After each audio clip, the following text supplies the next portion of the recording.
new month, a promise of abundance. This month is not just another page on the calendar. It's a divine invitation, an opportunity wrapped in grace, a quiet whisper from heaven that says, you will be surrounded by abundance. Now pause for a moment. Place your right hand over your heart. Take a deep breath. Feel that steady rhythm? That's not just a heartbeat. That's the sound of purpose, the echo of a life chosen to prosper. You were not born to barely get by. You weren't designed to live in constant fear of failure or to carry the weight of every yesterday. You were made to thrive, to walk with boldness, to look at the days ahead not with dread, but with hope. But here's the thing. Abundance doesn't come from wishing. It comes from alignment. It flows when you decide to seek the source, not just the signs. So here's a question to sit with. When was the last time you truly saw God? Not because of what you needed, but because of who He is. This month, you are invited to do just that. To wake up each morning not with anxiety pulling at your mind, but with serenity guiding your steps. To start each day not by checking the news, but by saying, God, I choose you today. Lead me. Yes, challenges will still come. That's part of being alive. But this time, you won't be facing them alone. Because abundance, real abundance, isn't just more money, more stuff, more attention. It's peace when the world is loud. It's strength when your spirit feels tired. It's joy that isn't shaken by circumstances. God is not asking you to be perfect. He's simply asking for one thing: your trust, your choice to believe that something good is unfolding, even if you can't see it yet. And maybe you're thinking, but I've failed too many times. But I'm too old to start again. But nothing ever seems to change. Friend, listen, you are still here, still breathing, still called, still loved. Don't let worry sit where faith belongs. Don't let the voices of doubt speak louder than the voice of God. This month, something shifts. Not because of luck, not because of effort alone, but because you chose to believe. So walk into these new days with courage. Smile like someone who knows they're held by grace.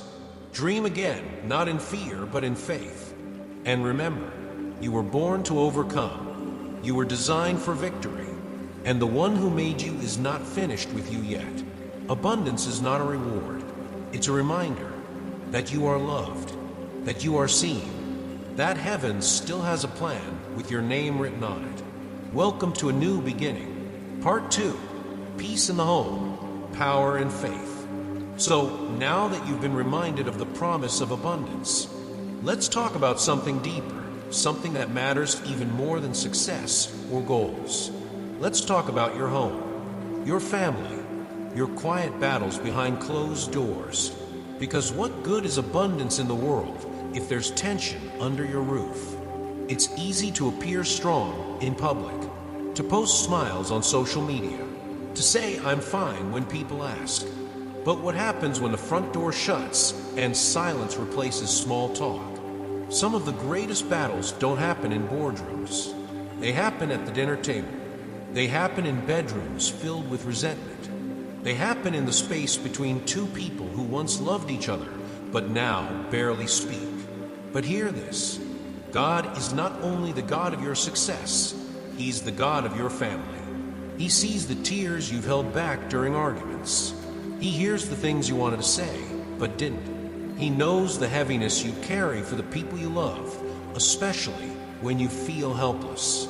And yet, He also has a plan for restoration. This month, not only will you be surrounded by abundance, you will also be wrapped in peace. But it starts with a decision to end the cycle, to lay down your pride, to be the one who chooses peace over being right, to ask what matters more, being heard or being healed. Because peace in the home isn't passive. It's not pretending everything's okay when it's not. It's not sweeping things under the rug. It's active. It's intentional. It requires faith. And sometimes sacrifice. Maybe someone hurt you. Maybe words were said that still echo in your mind. Maybe there's distance growing between you and someone you used to pray with. But hear this: God's glory casts out the shadows of bitterness. He doesn't enter perfect homes. He enters willing hearts. So if your household has been marked by division, by unspoken pain, by cold silence, by repeated tension, this is the moment to invite him back in. Light a candle, play worship music, speak kind words, even if the other person doesn't respond the way you hoped. Be the change, because where peace is planted, love will grow. And this is not about weakness. It's not about letting others walk all over you. It's about choosing a better fight, the fight for unity. Because when a home is united, even hell itself can't tear it apart. God is ready to restore your household, to flood it with light, to chase out the spirits of strife, confusion, and resentment that have overstayed their welcome. But you have to open the door. Maybe that starts with a prayer whispered while washing dishes. Maybe it's a text to a sibling you haven't spoken to in months. Maybe it's choosing not to argue, just this once. Peace isn't about avoiding conflict. It's about inviting God into the conflict. Let him be your shield when conversations get tense. Let him be your sword when the enemy whispers, "It's not worth it." Because it is worth it. Your family is worth it. Your heart is worth it. Your legacy is worth it. The truth is, most wounds in families don't come from hate. They come from unhealed pain. People who are hurting hurt others, not because they want to, but because they don't know how else to ask for help. So here's a hard question. What if the one who hurt you needs your prayer the most? What if they're fighting battles you don't see? Shame, regret, insecurity. What if your decision to forgive becomes the spark that sets their soul on fire again? Now, that doesn't mean you allow abuse. That doesn't mean you lose your voice. But it means you don't let bitterness become your compass. You let faith lead instead. Faith is not naive. Faith is brave. It sees brokenness and still chooses to believe in healing. It hears silence and still chooses to speak with love. It remembers the cross, where the deepest pain became the greatest peace. God wants that peace in your home. He wants husbands and wives to look at each other not as enemies, but as partners. He wants children to feel safe again. He wants families to become sanctuaries, not battlegrounds. But for that to happen, you must take the first step. Even if you feel weak, even if you think it's too late, even if you tried before and nothing changed. Because this time, it's not just you trying. This time, God is walking in with you. Let his presence be more than a concept. Let it be felt in your hallway, in your kitchen, in every room where tension once lived. Let him sweep through your home like wind through dry leaves, carrying away all that no longer belongs. He will plant joy where sorrow used to sit. He will place laughter where silence had a grip. He will pour oil on every cracked place, healing what you thought would never be whole again. And here's the beautiful part. You don't need a perfect family for God to bless it. You just need a present heart. A heart that says, "God, I want peace more than pride. I want your will more than my control." He hears that. He honors that. And slowly, or sometimes suddenly, the home begins to shift. Arguments feel softer. Eyes meet more often. Dinner becomes less about eating and more about sharing. You find yourself praying with the ones you used to pray for. That's what the power of faith does. It transforms not only your surroundings, but your soul. It reminds you that you don't have to fix everything alone. You just have to open the door and let the Prince of Peace step in. And when he does, the atmosphere changes, the tension breaks, the heaviness lifts, and you realize abundance isn't just about what you have. It's about who you have, and the peace that comes when God is the center of your home. So if your house has felt heavy lately, if your heart has been tired of trying, if you've been wondering if healing is possible, this is your moment. Stretch out your hand. Say it aloud or say it in silence. God, come into my home. Come into my family. Come into the rooms we've shut you out of. I'm ready to see peace again. Because, friend, you don't have to live in a house filled with noise and empty of love. You can live in peace. And it starts today. Part 3. You matter more than you know. Let's take a moment and breathe. Place your hand on your chest again. Feel that pulse, steady, alive, constant. That heartbeat is not random. It's not mechanical. It's personal. It's divine. Because before anyone ever saw you, before your parents gave you a name, before you succeeded or failed, God knew you. Not the version of you that always smiles for the world. Not just the version that accomplishes things or checks off goals. He knows the real you. The one who has cried in the shower. The one who silently battles self-doubt. The one who wonders sometimes, do I really matter? And here's the answer. Spoken gently, clearly, without condition. Yes, you do. You matter to God. You are not forgotten. You are not invisible. You are not a background character in your own story. Let that sink in, because the world won't always tell you this. The world measures your worth by your productivity, your appearance, your income, your followers. But God's measuring stick is completely different. He sees value in your stillness. He sees beauty in your brokenness. He sees potential where others see failure. He sees a child where the world sees not enough. So if no one has told you this today, allow me to. You are deeply, unconditionally, eternally loved. And not just in theory, not just in some poetic, abstract way. You are loved by the Creator of galaxies. And yet, He pauses to whisper your name. He doesn't just tolerate you. He delights in you. Let me ask, when was the last time you looked in the mirror and said, I am loved? Not because you earned it, not because you proved yourself, but just because you are His. Some people spend their whole lives chasing love, through relationships, through approval, through success. They jump from one thing to another, hoping someone, somewhere will finally say, you're enough. But here's what I've learned. Until you believe God loves you as you are, no love on earth will ever feel like enough. And the beauty is, God doesn't love you once you improve. He loves you now, as you sit with your doubts, your regrets, your weary soul. He doesn't need you to perform. He needs you to believe. Because the truth is, most of the time, it's not that God is silent. It's that we've stopped listening. Not because we're stubborn, but because we've been wounded. Maybe someone once told you that you were worthless. Maybe you grew up feeling like you had to earn affection.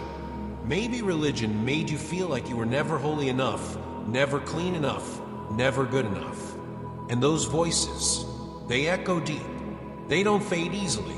But today, God is cutting through the noise. He's saying, I've loved you with an everlasting love.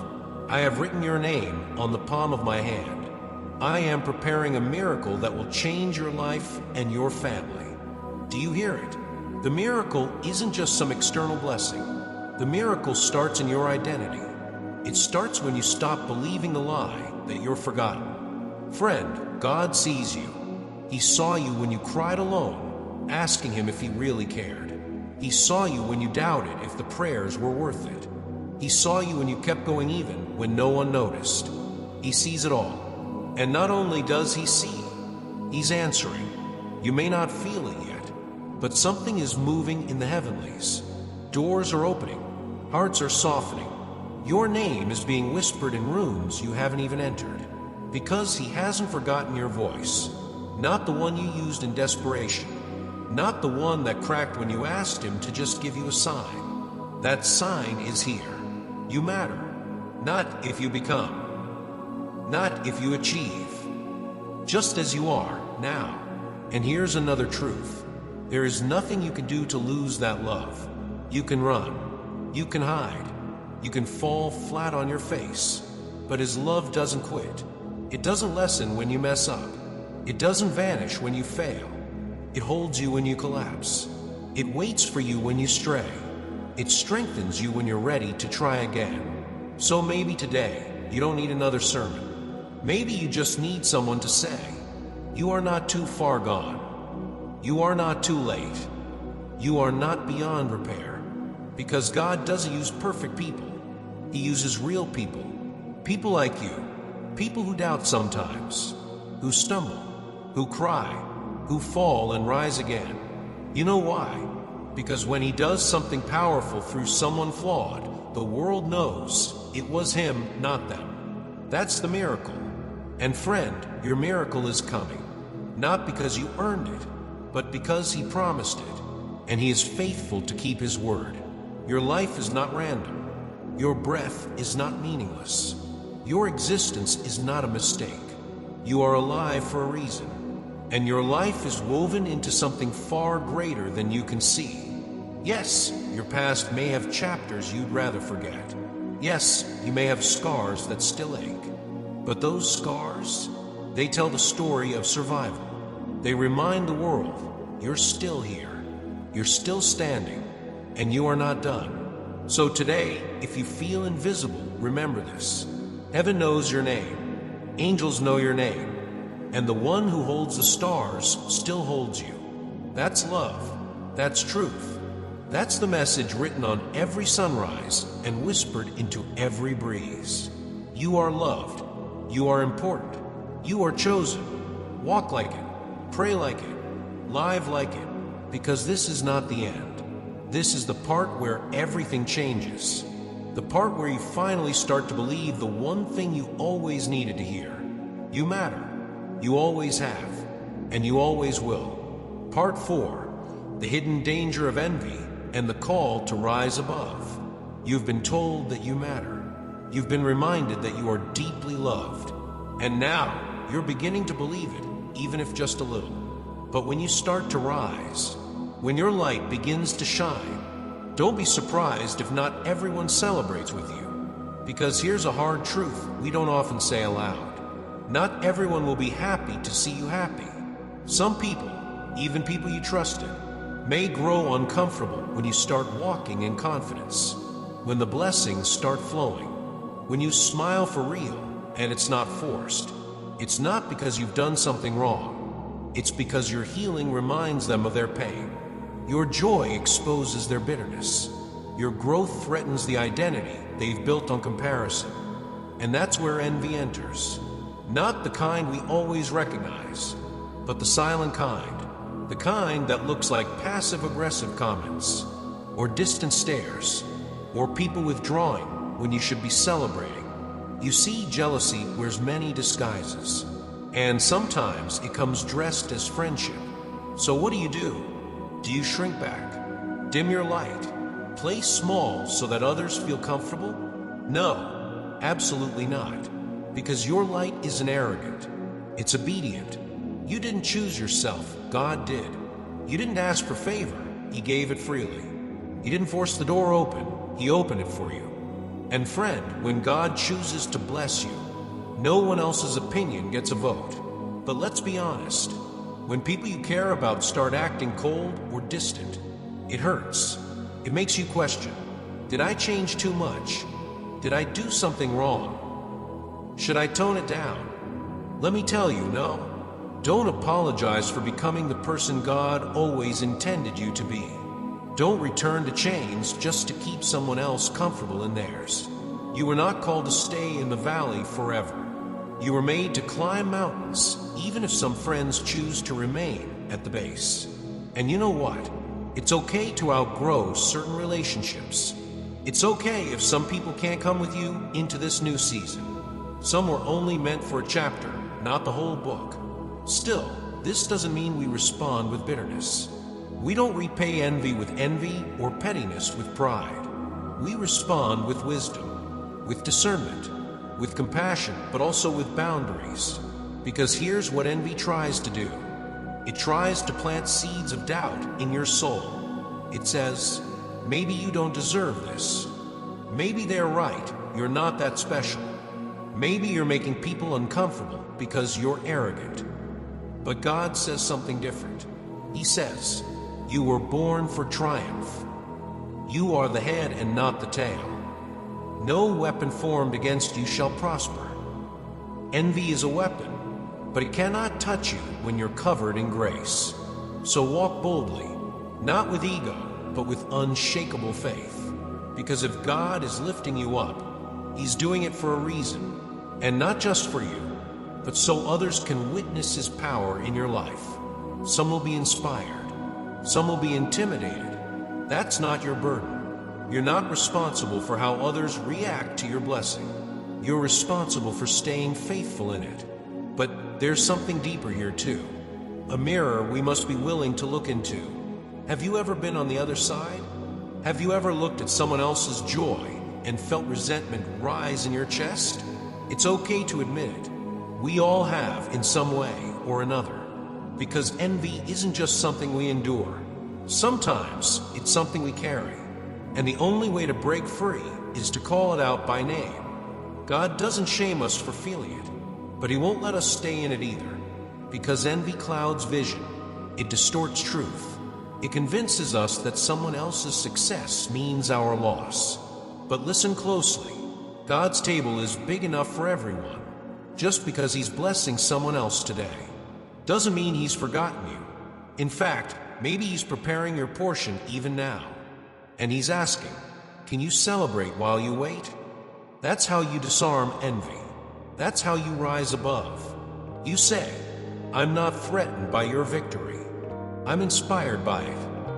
And when envy tries to whisper, you're being left behind, you respond, no, I'm being prepared. Because preparation often happens in silence, in the background, in the waiting. While others are being promoted, you're being positioned. So whether you're the one being envied or the one wrestling with envy, choose love, choose honor, choose wisdom, and most of all, choose truth.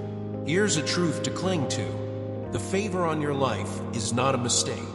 The calling on your heart is not up for debate. The blessing ahead of you is not dependent on others' approval. So don't let sideways glances steal your joy.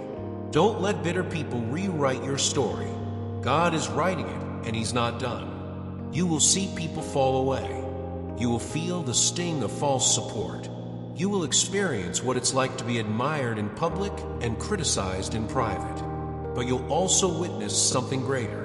You'll see who stands with you when there's nothing left to gain. You'll find the ones who clap when no one's watching. The ones who pray for you in secret. The ones who see the calling, not the competition. Keep those people close. And as for the rest, love them, forgive them, release them. Because carrying bitterness will cost you more than envy ever will. God has called you to higher ground. And higher ground means lighter hearts. Let go of the need to be liked by everyone. You weren't sent to please, you were sent to impact. So smile when they question your glow. Bless them when they mock your joy. And rest in the truth that nothing formed in envy can cancel what was forged in faith. This month and every month ahead, walk with your head high, not in pride, but in peace, knowing that you were chosen not to compete, but to shine. Part 5, Freedom from Sadness and the Silent Battle of Depression. Let's slow down for a moment. Take a breath. Close your eyes if you need to. Let the silence hold you, not to scare you, but to center you. Because in that silence, something happens. A whisper rises. A memory stirs. A question comes forward that maybe you've carried quietly for years. Will I ever feel whole again? Not just functioning, not just surviving, but truly whole, alive, joyful, at peace in the deepest parts of your soul. If you've ever asked that, you are not alone. And if you're still walking through the shadows, if your mornings are heavy and your nights are restless, and your smile feels like a mask, you need to hear this. God sees you, and He's not far away. He's closer than you think, even in this. Depression isn't just sadness. It's not just feeling down. It's a fog that moves in without knocking. It's a weight that settles in your chest when everything looks fine on the outside. But inside, you feel like you're unraveling. And the cruelest part? You often feel guilty for feeling this way. You tell yourself, I shouldn't be like this. There are people who have it worse. I'm being weak. But friend, let me say this with love and clarity. Depression is not weakness. It's not a failure of faith. It's not something you just snap out of. It's a real battle, but it is not the end of your story. Because even when your spirit feels numb, and your prayers feel like echoes bouncing off the ceiling, God has not stopped listening. He hasn't left you in the darkness. In fact, He does some of His deepest work in the dark. Remember the seed? Before it grows, it's buried, hidden, pressed into the soil, surrounded by darkness. But in that hiddenness, something sacred happens. Roots form, life begins, and in time, something breaks through. That is you. That is your process. And even if you don't feel it yet, something is stirring beneath the surface. God is not waiting for you to get over it before He moves. He's sitting right beside you in the pain. Not embarrassed, not frustrated, not impatient, but tender, present, close. The Bible says He's near to the brokenhearted, not just aware of them, not just tolerating them, near. And if that's where you are today, brokenhearted, exhausted, emotionally flat, then you're exactly where He promises to be. You don't have to perform. You don't have to pretend. You just have to be. Breathe, cry, speak, or stay silent. He's there. And maybe no one else understands what you're carrying. Maybe the people around you think you're okay because you're strong. Maybe you've gotten so good at functioning that even you forgot how much you're hurting. But God sees behind the smile. He sees the you that no one else knows. The you who prays at 2 a.m., begging for relief. The you who feels numb around joy. The you who wants to be better, but doesn't know how. And here's what He's saying to that version of you. I am not ashamed of your sorrow. I'm not intimidated by your despair. I'm here to lift you out of it. You don't have to wait until tomorrow. You don't have to fix everything first. Right here in your room, in your stillness, in your weakness, He is pouring out healing. Not flashy, not sudden always, but steady, like sunlight returning after a long winter. And maybe the healing won't come all at once. Maybe it'll arrive in layers. A small laugh that surprises you. A moment of calm that wasn't there yesterday.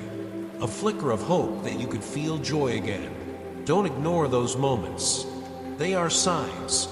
They are seeds. And those seeds will grow if you keep watering them with grace and truth and time. But also reach out. There is no shame in asking for help.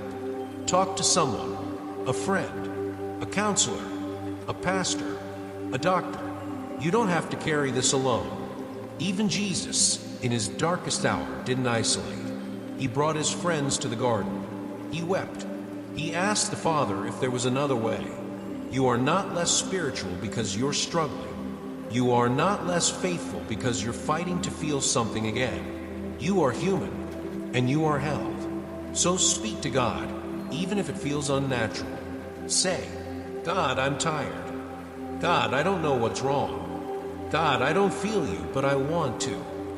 He can handle your honesty. He welcomes it. He longs for it. Because honesty opens the door to healing. And healing is what He does. If your mind has been spinning in loops of regret, if your body feels heavy just getting out of bed, if your soul feels like it's been drained, hear this. You are not broken beyond repair. You are not too far gone. You are not your worst day. You are loved. Still. Now. Always. And God is not finished. He is laying His hand upon your thoughts. He is calming the storm that rages in your chest. He is breathing peace into your lungs again. Let it in. You don't have to be strong today. Just be present. Just be real. Let the tears come if they need to. Let the words come, or let the silence speak for you. God hears even the unspoken. And when you don't know what to pray, let this be enough. God, help me. That's all it takes. You don't need eloquence. You just need surrender. And from that surrender, strength will rise. not always loud, not always dramatic, but deep, true, unshakable, because sadness and depression are not your identity. They are not your final chapter. They are real, yes, but they do not define you. God defines you, and He says, "You are mine. You are beloved. You are being restored." So walk slowly if you must. Crawl if you have to, but do not give up. Do not let the enemy convince you that silence means absence. Do not let the darkness tell you it will never lift. It will. The dawn is coming, and so is your joy. Part 6, a new strength, a reborn life. The storm doesn't last forever, and perhaps after the darkness, after the tears, after the long nights and silent prayers, you're beginning to feel something unfamiliar, yet oddly comforting. A flicker of strength, not the kind that roars, not the kind that shouts, "I've all figured out," but the kind that simply gets up again. You open your eyes, and the weight is still there, but doesn't pin you down like before. You hear the old voices of shame and regret, but this time they don't sting as deeply. Something has shifted. You're not who you were yesterday, and whether you realize it or not, you're already walking in resurrection, because this is what grace does. It doesn't just clean the surface. It revives what you thought was dead. It restores dignity. It reclaims lost time. It reignites the spark you thought you'd lost forever. Friend, let me say this plainly. You are being reborn, not as someone new, but as the truest version of who you've always been. And no, this isn't about ignoring the past. This is about transforming it. Your scars are still there, but they no longer bleed. Your memories still exist, but they no longer haunt. Your regrets still whisper, but they no longer control the narrative. That right there is strength. And it didn't come from a book or a motivational quote. It came from God breathing into your lungs again. Do you feel it? This new strength, it's quiet but powerful. It's steady, unshakable, and it says, "You've come through the fire. You didn't burn. Now it's time to live. Really live. Not just survive, not just perform, but live with purpose, with peace, with joy. This is your second chance. And no, you didn't earn it. You didn't deserve it more than anyone else. But God, in His mercy, said, I'm not done with you yet. And so you rose, maybe with trembling hands, maybe with tired feet, maybe still holding the pieces of your old life. But you rose anyway, and that alone is a miracle. Let's be honest, resurrection isn't always beautiful at first.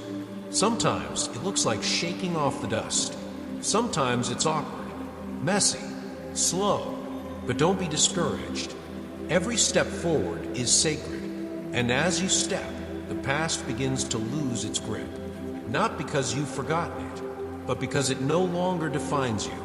That's what redemption feels like. Not erasing the old, but transforming it into something holy. And here's the amazing part. You are not rising alone. Your healing, your growth, your story, they're shining a light for others. You've become a beacon, even if you don't see it yet. People will look at your life, your gentleness, your perseverance, your quiet joy, and they'll feel something awaken in themselves. They'll wonder, how is this person still standing? How do they carry such peace? And maybe they'll come to you someday and say, I want what you have. That's when you smile and tell them the truth. It wasn't me, it was grace. Because grace did what self-help couldn't. It did what willpower couldn't. It went into the deepest parts of your soul and gave you permission to start again. This is your starting again, and it's not too late. You are not too old. You are not too damaged. You are not too far behind. You are right on time, God's time. And from this moment forward, everything changes. Not because you suddenly have all the answers, but because now you know where your strength comes from. You know who holds you. You know who rescued you. You know that no darkness is stronger than His light. So now you walk differently, not with arrogance, but with confidence, not with fear, but with faith, not with bitterness, but with peace, because you know this truth in your bones. You are free, you are loved, and you are being made new. Let that truth guide your decisions. Let it shape your habits. Let it inform how you treat yourself. No more self-hatred. No more shame spirals. No more speaking death over your own reflection. Speak life now. Say it out loud if you need to. I am not who I was. God is doing a new thing in me. I receive it. I believe it. I walk in it. And friend, don't be surprised if others start noticing. They may not be able to name it, but they'll feel it. A lightness in your step, a warmth in your voice, a presence that comforts without even trying. Because once you've been through the valley and found God there, you carry Him with you. You become a sanctuary, a refuge, a reminder that hope is real. And let me tell you something beautiful. Your family will see it. Your children will feel it. Your home will shift because of it. You don't need to preach. You just need to live with peace. And peace, once it takes root, cannot be ignored. It spreads. It flows into conversations, into decisions, into how you spend your mornings and how you rest at night. This is the ripple effect of a reborn soul. And it's just the beginning. There will still be challenges. Still days when the old voices try to creep back in.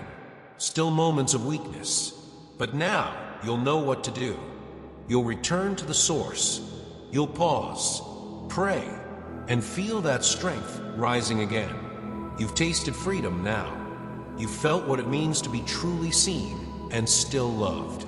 You've walked through fire and now you shine. So don't go back. Don't let the past call you by name. Don't shrink just to be accepted. Don't apologize for your joy. Live loud, live full, live free, because the life ahead of you, it's not just longer, it's deeper. Every moment becomes more meaningful. Every sunrise feels like a gift. Every hug feels like a miracle. Every breath a reminder. I am alive, and I'm not wasting it. So here's your charge. Stand tall. Lift your head. Let the world see what resurrection really looks like. Not perfect, but whole. Not loud, but steady. Not always happy, but always hopeful. You have a new strength now, and with it, new life. Go live it. Part 7, Discernment in the Face of Deception, Walking Away from Toxic Ties. There's a quiet kind of courage that rarely gets celebrated. It's not loud. It doesn't make headlines. No one throws you a party for it. But it's sacred. It's the courage to walk away from what no longer serves your peace. To let go of what's familiar but damaging. To say, I choose truth over comfort. I choose light over loyalty to darkness. And if you've come this far in your healing journey, you're ready for this kind of clarity. Because here's a hard but necessary truth. Not every voice deserves a place in your life. Not every relationship is meant to go where you're going. Some people were part of your survival, but they can't be part of your revival. Some were chapters, not the whole book. Lessons, not life partners. Mirrors, not mentors. And that's okay. But it doesn't make the letting go any easier. Because let's be honest, toxic relationships don't always look toxic at first. Sometimes they're wrapped in laughter, in shared history, in years of we've been through so much. But time together doesn't equal health. Length of connection doesn't justify staying when your soul is shrinking. So today, we're pulling back the curtain. Because if you're going to rise into this new life, you need to clear the room of anything that keeps dragging you back into old pain. Let's name it. The friend who always makes you feel small. The family member who manipulates with guilt. The romantic partner who praises you publicly but criticizes you privately. The group that smiles to your face but rolls their eyes behind your back. It's subtle, it's slippery, and it's slowly suffocating your joy. And here's what's dangerous. When you've been wounded long enough dysfunction starts to feel normal. You learn to say, "That's just how they are. I know they love me in their own way. I can't leave, it would destroy everything." But what if staying is what's destroying you? What if God isn't asking you to fix it, but to release it? Because not all battles are yours to fight. Some ties are not meant to be healed.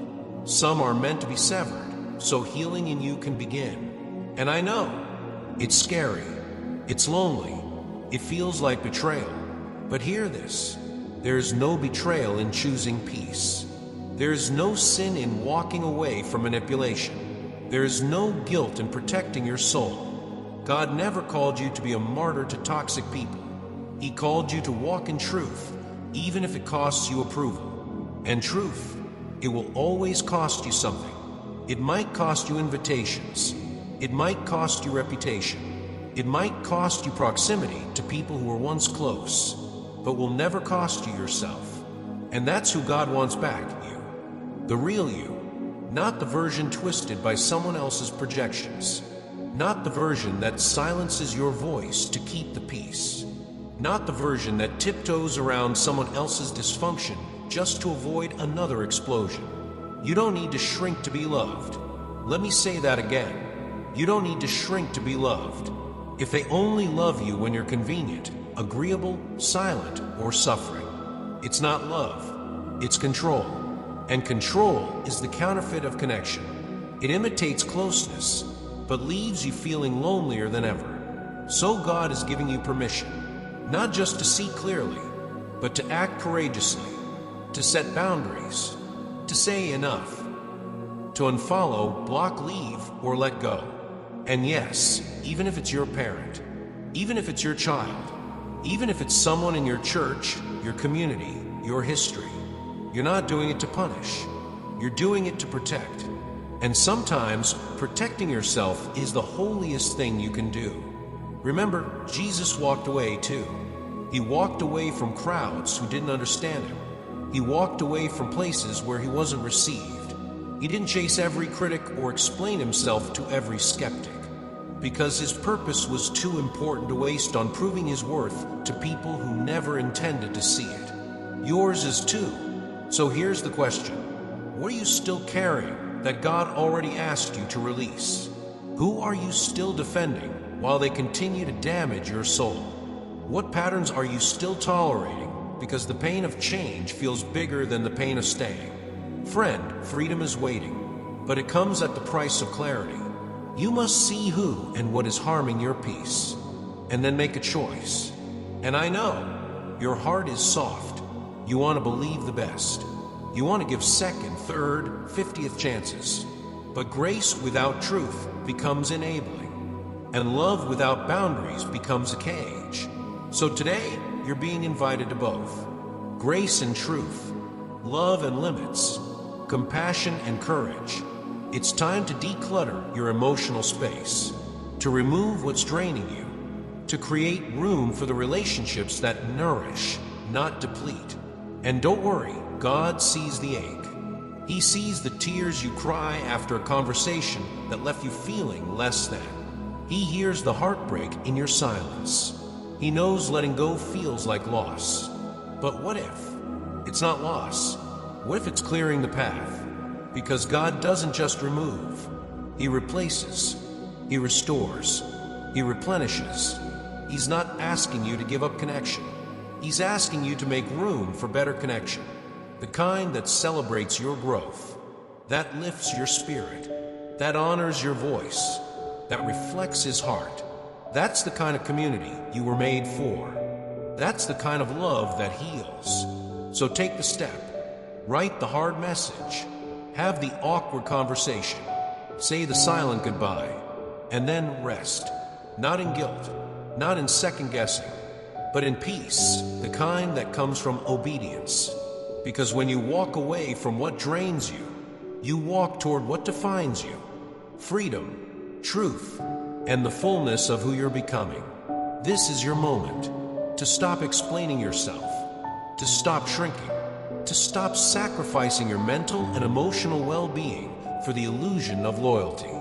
This is the moment you remember. You are allowed to outgrow dysfunction. You are allowed to walk in light. You are allowed to be well. And you don't owe anyone an apology for that. Walk forward, child of God, with grace, with discernment, with fire in your spirit and peace in your chest. Let go of the weight. Shake off the chains and make space, because something better is coming, and you're finally free to receive it. Part 8. Restoring the spirit and planting seeds of faith. There comes a point in every healing journey where you stop running and you start returning. Not returning to your old life, not returning to your pain, but returning to your spirit, the part of you that was buried beneath trauma, busyness, guilt, and noise. That quiet center, that sacred place, the still, small voice that always knew. You were made for more than just surviving. You see, healing isn't just about cutting ties and breaking chains. It's also about rebuilding. It's about learning how to live again, slowly, intentionally, with trust. And trust doesn't always come easy. Not after what you've seen. Not after who left. Not after how long it took you to simply breathe again without breaking. But this next chapter of your story, it's not about what you've lost. It's about what's being planted. Because your spirit, though weary, is still fertile ground. And God is ready to plant something new in you. Faith. Real rooted, resilient faith. Not blind optimism. Not surface-level positivity. But a faith that grows in the quiet. That holds firm in the storm. That doesn't just believe in blessings, but believes in God, even when the blessings haven't arrived yet. It's the kind of faith that says, I don't see the full picture, but I trust the hands that are painting it. And maybe today, you don't feel full of faith. Maybe you feel dry, tired, uninspired. That's okay. Seeds don't feel like forests, but they carry forests inside them. And when you say yes, even in a whisper, even with trembling lips, even with just a flicker of hope left in your heart, you're saying, God, I'm ready. Not perfect, not fearless, but open. And that is enough. That's how faith begins. Not in the spotlight, but in the soil. And friend, you've been in the soil long enough. You've been pressed, buried, misunderstood, overlooked. But now you're sprouting. And what's coming out of you? It's not the old version. It's not the scared version. It's not the broken version. It's the version rooted in divine identity, in sacred truth, in the quiet knowing that you were never truly alone. Because even when your faith felt absent, God's faithfulness remained present. He never stopped believing in you. He never stopped protecting the seed within you. And now, it's time for that seed to break open and grow. So what does that look like? It looks like waking up and choosing hope, even if yesterday hurt. It looks like praying again, even if your last prayer ended in tears. It looks like opening your Bible again, even if you closed it for months. It looks like telling God the truth. I want to believe again. Help me where I doubt. And He will, because your doubts don't scare Him. They invite Him. They open space for His grace to flow into your uncertainty. You don't need perfect faith. You just need honest faith. Faith that says, I'm here. I'm trying. I'm not quitting. That kind of faith, it moves mountains. It shifts atmospheres. It brings dead things back to life. And it starts right now. Because the spirit within you is not broken beyond repair. It's not too old. It's not too far gone. It's simply waiting to breathe again. So take a breath and know this. You are not a lost cause. You are not damaged goods. You are not your failures. You are a garden. You are a temple. You are the soil where miracles grow. And what's been planted in faith cannot be stolen by fear. Yes, the world is loud. Yes, the past is real. Yes, the road is long. But greater than all of that is the God who walks with you. Who walks with you when you can't feel Him, when you can't hear Him, when all you have left is a tired, please help. He hears that. He holds that. And in response, He speaks life right into your weary spirit, right into your hidden hopes, right into the places you gave up on. He says, "Watch what I do with what you thought was over." So plant your faith again, tiny as it may feel, in the soil of your new life. Say it out loud if you need to. I'm starting again, not because I'm strong, but because grace says I can. And water that seed. Water it with scripture, with gratitude, with rest, with people who speak life into you, not doubt. Watch it grow. Watch your thoughts shift, your breath deepen, your dreams return. Watch your soul remember what it feels like to hope again. This is your restoration, not rushed, not forced, but real. You are rising, you are rebuilding, you are becoming, and in time, your faith will bear fruit, not just for you, but for everyone connected to you, your children, your community, your story, because what God is doing in you, it doesn't stop with you, it flows through you. You are a vessel, a living witness, a testimony in progress, and the world needs your light, your voice, your quiet strength. So don't be ashamed of your process. Don't rush the growth. Don't compare your seed to someone else's tree. Stay rooted, stay open, stay kind to yourself, because God finishes what He starts, and what He started in you is nothing short of beautiful. This is the season you say, "I choose to believe again." And heaven echoes back, "Welcome home." Part 9, Forgiveness, Transformation, and Becoming Who You Were Meant to Be. You've come far, not just in miles, but in soul. You've sifted through sorrow. You've stood back up after the silence. You've planted seeds of faith in ground that once felt lifeless. And now, you stand at the threshold of the hardest and holiest work yet. Forgiveness, recreation, becoming. Let's not pretend it's easy. Forgiveness is never easy. In fact, sometimes it feels like betrayal, like letting someone off the hook, like saying, "What happened didn't hurt me," when really, it broke something deep. But hear me, forgiveness doesn't mean forgetting. It doesn't mean pretending it didn't wound you. It doesn't even mean reconciliation in every case. Forgiveness means release. Not for them, for you. It's setting yourself free from carrying a weight you were never meant to bear. Because bitterness is a burden. Resentment is a chain. And holding on to it doesn't protect your heart, it poisons it. So today, in this new season, as you rise into the fullness of who you're becoming, it's time to release. Yes, even that person. Yes, even yourself. Let's start there with you. Because before we can offer grace outward, we have to learn to offer it inward. And truthfully, some of the most painful wounds aren't from what others did to us, but from what we've done to ourselves. The decisions we regret, the opportunities we missed, the words we spoke in anger, the moments we gave in to fear instead of faith. Sometimes we hold ourselves hostage to a past we've already outgrown. But friend, if God has forgiven you, why are you still punishing yourself? Who are you to keep reliving what heaven has already released? You are not your worst moment. You are not the pain you caused in your confusion. You are not the version of you that acted from fear, not love. You are growing, and growth requires grace. So speak this gently over your soul. I forgive you. Say it to the younger version of yourself, the one who didn't know better, the one who tried their best with what little they had, the one who fought alone for far too long. Say it with kindness. Say it with tears. Say it and mean it, because self-forgiveness is not self-indulgence. It's self-honoring. It's stepping into alignment with God's mercy. And when you align with mercy, transformation begins.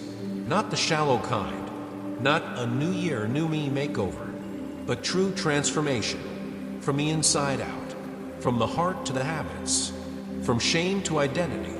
And here's the miracle. You don't have to force it.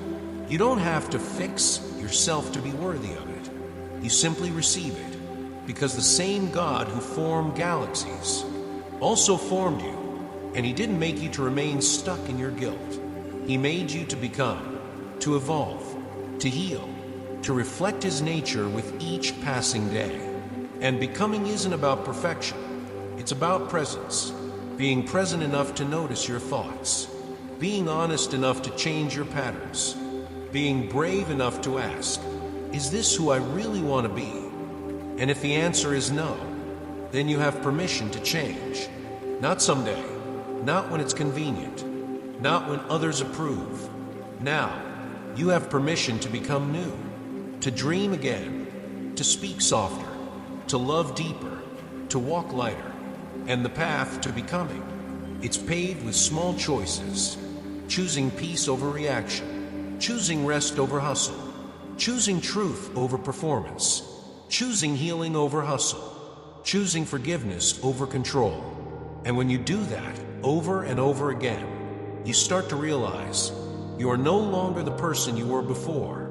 You speak differently, you listen differently, you show up differently, not because you're trying to impress anyone, but because peace has finally found a home in you. And others will notice, not because you tell them, but because your presence tells the truth. Your calm, your clarity, your quiet confidence. It's contagious. It's healing. It's holy. You are becoming, and that becoming is sacred. So don't rush it. Don't compare it. Don't shrink it. Let it unfold. Let your story keep turning pages, not because you've erased the pain, but because you've learned to write with it. You've let it teach you, shape you, deepen you, and now you carry wisdom that can't be taught in books because you lived it, you forgave it, you transformed through it, and that transformation, it becomes your gift to the world. It flows through your words, through your kindness, through the way you hold space for others, not from theory but from experience. Because you know what it feels like to be lost. And now you know what it feels like to be found. You know what it feels like to be tangled in shame. And now you know what it feels like to be wrapped in grace. So keep going, keep growing, keep releasing, keep forgiving, even if the apology never comes, even if they never change, even if the wound still stings some days. Because your healing is not about them. It's about reclaiming you. The version of you that walks with integrity, with softness, with fire in your belly and light in your eyes. The version of you who walks into rooms and brings peace, not pain, faith, not fear, grace, not judgment. That's who you are becoming, and no one can take that away. So write this on your heart today. I am not who I was. I am who I'm becoming. I am free to forgive, to transform, and to live. Say it, breathe it, live it. You are not behind. You are not broken.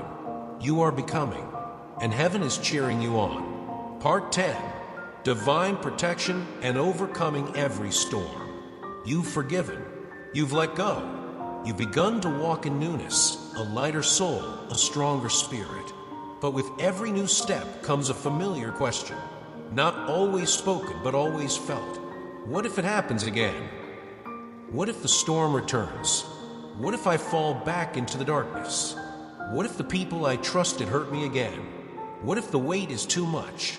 It's a question whispered by fear, by memory, by the part of you that remembers what it took to survive the last time. And it's understandable, because healing doesn't erase the history. Transformation doesn't cancel reality. Even the strongest faith still meets resistance. But here's the truth I want to speak over you today, one you need to carry into every room, every decision, every season. You are protected, divinely, supernaturally, unshakably, not because of your strength, not because you've earned it, but because of who walks beside you. Because when God covers you, no weapon, seen or unseen, can prevail. When His presence surrounds you, no storm has the power to drown you. When His hand is over your life, the enemy's plans fall apart at your feet. You are not walking into this life alone. You are covered, shielded, guarded by the very one who calmed the sea with a word.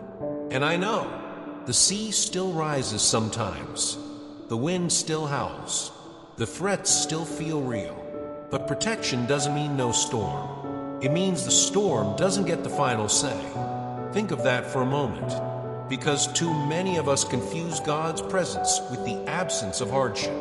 But some of your most protected moments were the ones where it felt like everything was falling apart, and yet you were still standing, still breathing, still rising, still here. That's not luck. That's not coincidence. That's divine protection in motion. Protection that blocked attacks you never even saw. Protection that shielded you from words that could have destroyed you. Protection that turned certain failure into quiet grace. And you may never know how many fires God put out before they reached you. You may never see the hands that pulled you back when you almost stepped over the edge. But just because you didn't see it doesn't mean you weren't saved. You were, and you are, and you will be, because your life is not random. You're not a floating leaf in a chaotic world. You are anchored in divine purpose, and with that purpose comes promise. No matter what comes, you will overcome. You'll overcome the anxiety. You'll overcome the setbacks. You'll overcome the betrayal. You'll overcome the doubts that sometimes scream louder than your hope. Not because of blind positivity, but because God goes before you. Scripture says He is your refuge and fortress, your very present help in trouble. Not just in peace, in trouble. That means He shows up in the mess, in the courtroom, in the hospital room, in the empty bank account, in the unspoken ache of your chest. He doesn't wait for perfection. He meets you in your reality, and He says, I am with you. I will not leave you. I will fight for you.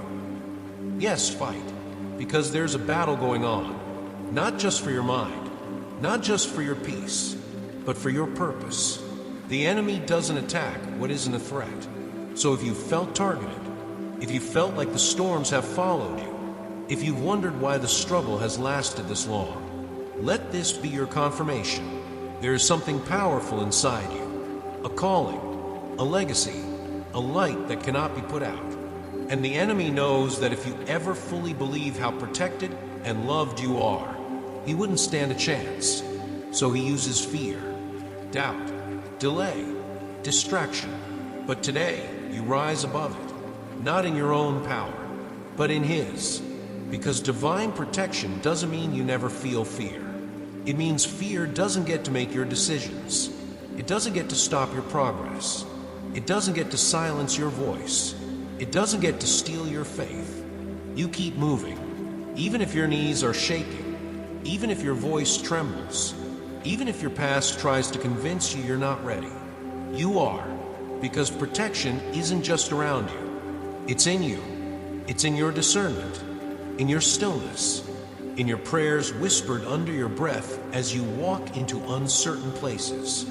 It's in the Spirit that nudges you when something's off, that gives you the strength to say no when your old self would have said yes, that leads you away from danger even when you don't understand why. Listen to that. That's not paranoia. That's protection. And sometimes the protection doesn't look like victory. It looks like a door that closed, a job that didn't call back, a person that left unexpectedly.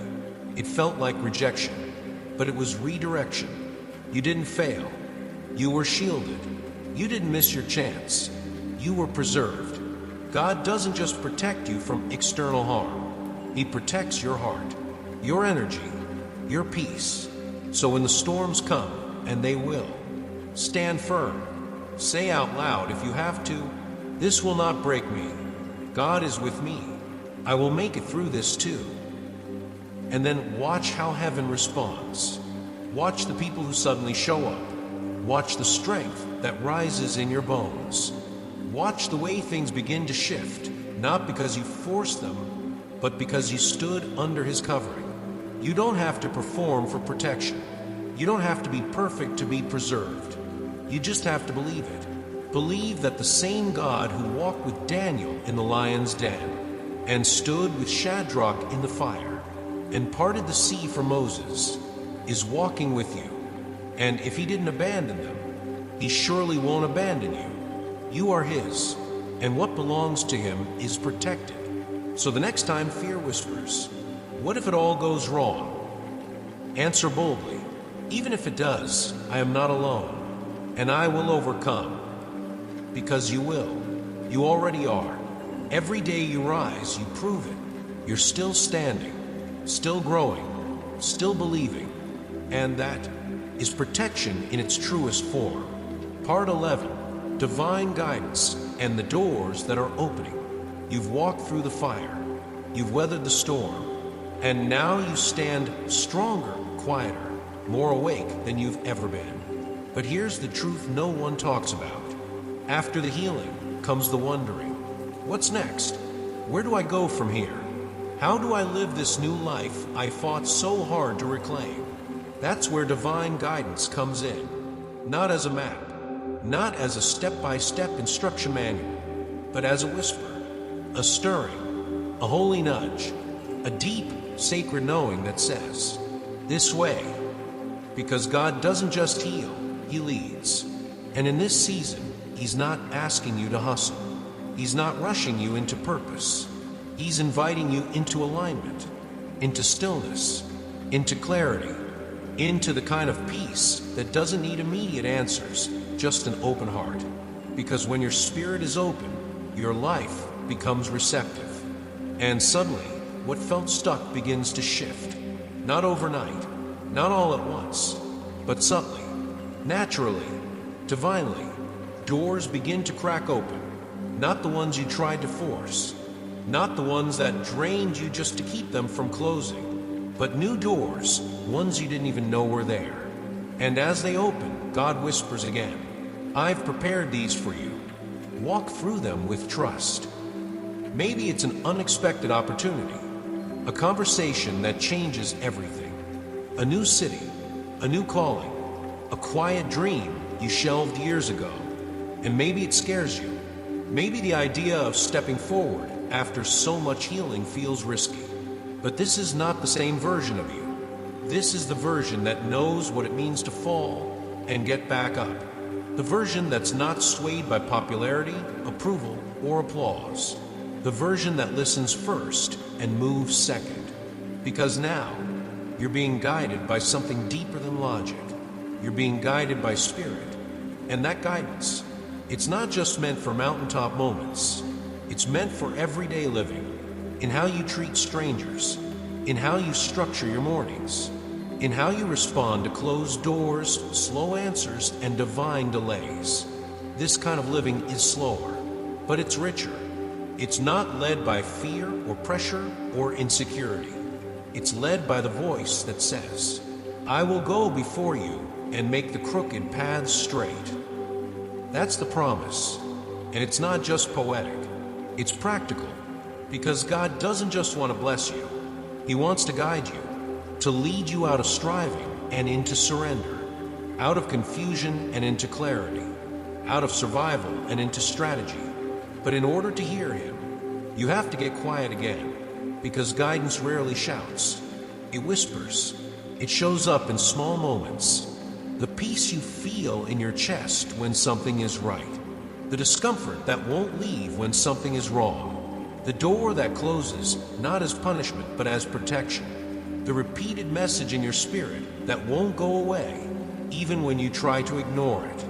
That's God, not always in thunder, but always in truth. And the more you practice listening, the clearer it becomes. This is how new doors open, not through manipulation, not through over-planning, but through obedience, because God's guidance always leads to your good. Even when the route makes no sense at first, he's not just leading you to success. He's leading you to significance, to legacy, to alignment with your highest, truest self, the version he saw from the beginning. So what does that look like? It looks like walking in peace, even when you don't have all the details. It looks like taking the next right step, not the next 5.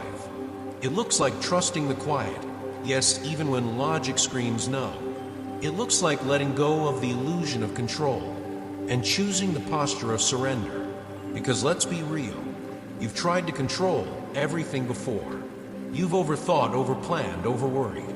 And where did it lead? Exhaustion, disconnection, disappointment. But when you let God guide, you find rhythm, you find flow, you find yourself in places you never imagined, doing things you never thought you could.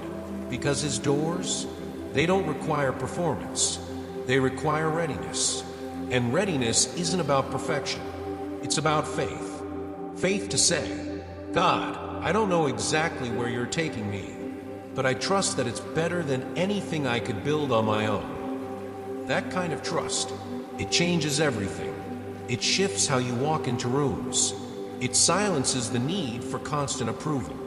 It grounds you when life gets chaotic, because now you're not just reacting, you're responding to guidance. And here's the wild part. Once you start walking in divine guidance, doors will open not just for you, but through you. You'll become the door for someone else, a mentor, a guide, a safe place, a signpost that says, if I made it through, so can you. That's legacy, not just what you build, but who you become. And in this season, as you keep listening, trusting, and moving with grace, you'll start to see it, the alignment, the ease, the divine connections, the open windows that no man can shut. You'll start waking up not in dread, but in quiet expectation, not wondering what will go wrong, but anticipating what door will God open today. And when the doors open, walk through them boldly, not arrogantly, not anxiously, but confidently, with the quiet knowing that you were prepared for this moment. You're not here by chance. You're here on purpose.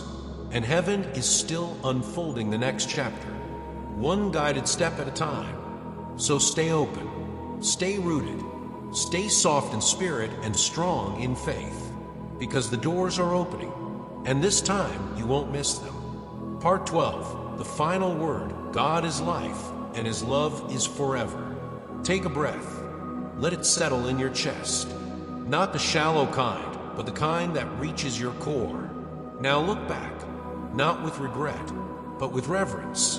Look at the miles you've walked, the pieces you've picked up, the chapters you've closed, the version of yourself you've shed to become the one sitting here now. And as you look back, don't just see the pain, see the hand that held you. Don't just see the mistakes, see the mercy that met you. Don't just see the endings, see the eternal love that carried you through. Because if you've made it this far, there's one truth you can't deny anymore. God is real, and His love is not theory, it's breath. It's not a line in a book. It's not reserved for saints or sages. It's yours, personal, present, permanent. You are not forgotten. You are not abandoned. You are known, down to the deepest layers of your being. He sees what others missed. He understands what you couldn't even say out loud. He holds what you thought would break you, and He's never once left. Not in the silence, not in the storm, not when you turned your back, not when your faith was hanging on by a thread. His love outlasts your doubts. His grace outruns your guilt. And His plan, it's still alive. So stop comparing. Stop measuring your life against others. Stop assuming you're behind. Stop letting the highlight reels of strangers tell you what your value is. Because here's the truth. God doesn't need you to be like them. He needs you to be fully you. Authentic, present, obedient. You with all your history and healing. You with your tender faith and fierce hope. You were never meant to fit mold. You were meant to reflect His love in a way no one else can. And in this final part of the journey, let that truth free you. Let it lift the weight of proving. Let it quiet the voice of performance. Let it draw you back, not to religion, but to relationship. Because God isn't a system. He's not a checklist. He's not a Sunday-only ritual.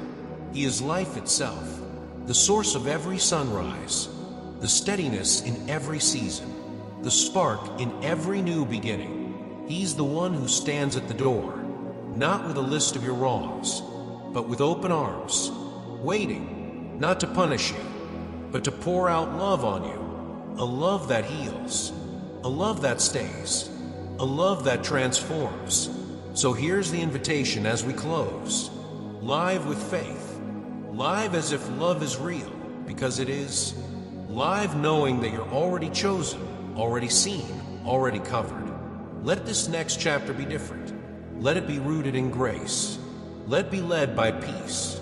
Let it overflow with quiet confidence that you are walking with God. And when the days get hard, because they will, return to this truth. You are not alone. You never were, and you never will be. The same God who created galaxies created you. The same God who parted seas is parting ways for you now. The same God who rose from death is raising your life into something sacred. So move forward, not with fear, but with fire, not with anxiety, but with assurance, because your story is not over. This is not the end. This is the unfolding, the slow divine reveal, the gentle awakening of a purpose you were born to fulfill. And every step you take in faith, every choice you make in love, every moment you trust instead of panic, you are walking in victory, not because life is perfect, but because God is present. So breathe in hope, speak life, live boldly, and know this: the best is not behind you. It's not somewhere out of reach. It's being written with every step you take beside your Creator. Amen.